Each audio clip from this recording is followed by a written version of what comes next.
بسم اللہ الرحمن الرحیم۔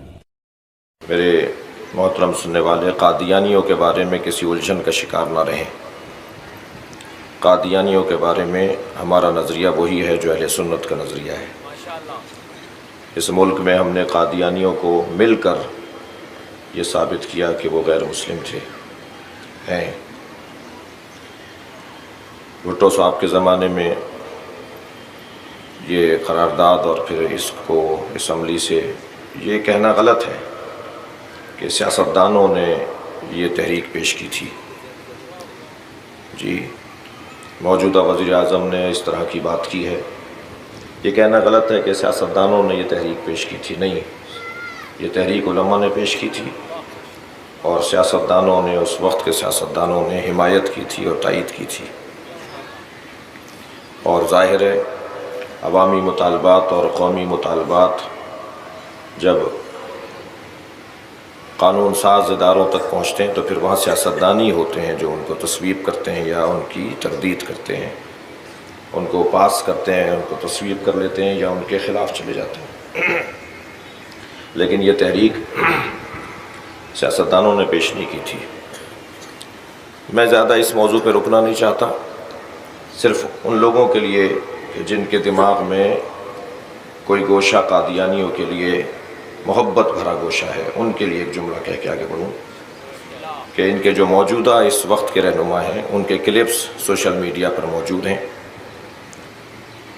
ان کے سربراہوں کا کہنا یہ ہے کہ واقعہ کربلا معاذ اللہ نقل کفر نباشد غلط ہوا، موجود ہیں۔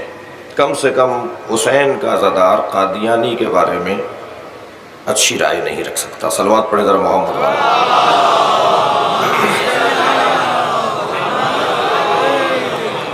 ان کے کلپس موجود ہیں، میں خود دیکھ کر سن کر آپ سے بات کر رہا ہوں، سنی سنائی بات تو ویسے بھی نہیں ہونی چاہیے۔ وہ کہتے ہیں کہ ان کی مجمع میں ایک شخص نے سوال کیا کہ ہمارے ہاں حسین ابن علی کا ذکر نہیں ہوتا، کربلا کی بات نہیں ہوتی۔ اس نے سوال کیا کہ ہمارے اجتماعات میں کربلا کی بات نہیں ہوتی، تو اس نے کہا کہ، اور وہ سوال کرنے والا شعر سناتا ہے کہ اسلام کو بیدار تو ہو لینے دو، ہر قوم پکارے گی ہمارے حسین، تو اس پہ کہتا ہے کہ نہیں، یہ غلط بات ہے،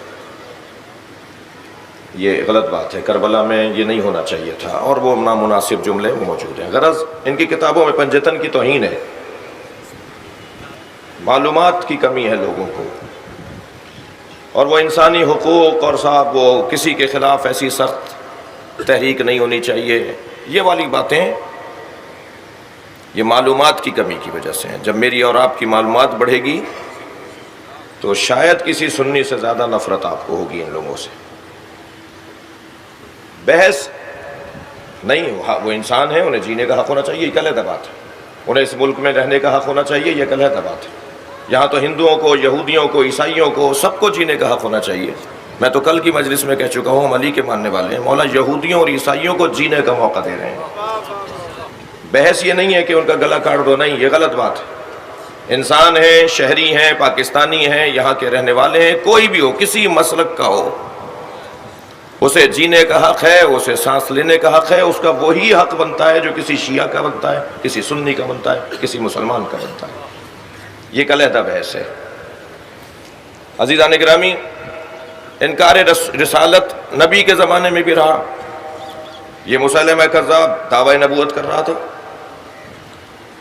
اور عجیب داستانیں ہیں۔ جتنے بھی ایسے لوگ آئے ہیں، میرا اپنا مطالعہ ہے، میں نے 10-15 لوگ ایسے تلاش کیے ہیں تاریخ میں، یہ سارے کے سارے نفسیاتی بیمار تھے۔ اس وقت میں یہ طب کا یہ شعبہ زیادہ مضبوط نہیں تھا، ورنہ انہیں کچھ 2-4 ٹیبلٹس کھلائی جاتی تو ان کی طبیعتیں بحال ہو جاتی۔ اس طرح کی پھر باتیں ہی نہ کرتے۔ زیادہ تر بیمار تھے، دماغی بیمار تھے، جو انہوں نے دعوی نبوت کیا، اس طرح کے انداز اپنائے، ایسی باتیں کی کہ جو ایک پورا گروپ بنا کے چلے گئے، پوری ایک جماعت بنا کے چلے گئے، پورا ایک مذہب بنا کر چلے گئے۔ البتہ جس بھی باطل مذہب کے پیچھے پیسہ کار فرما رہا، اس کی عمر لمبی نہیں رہی۔ یہ علی کے چاہنے والوں کی داستان ہی کچھ اور ہے۔ ان کے پیچھے تو ان کے خلاف پیسہ لگا ہے، تب یہ حال ہے۔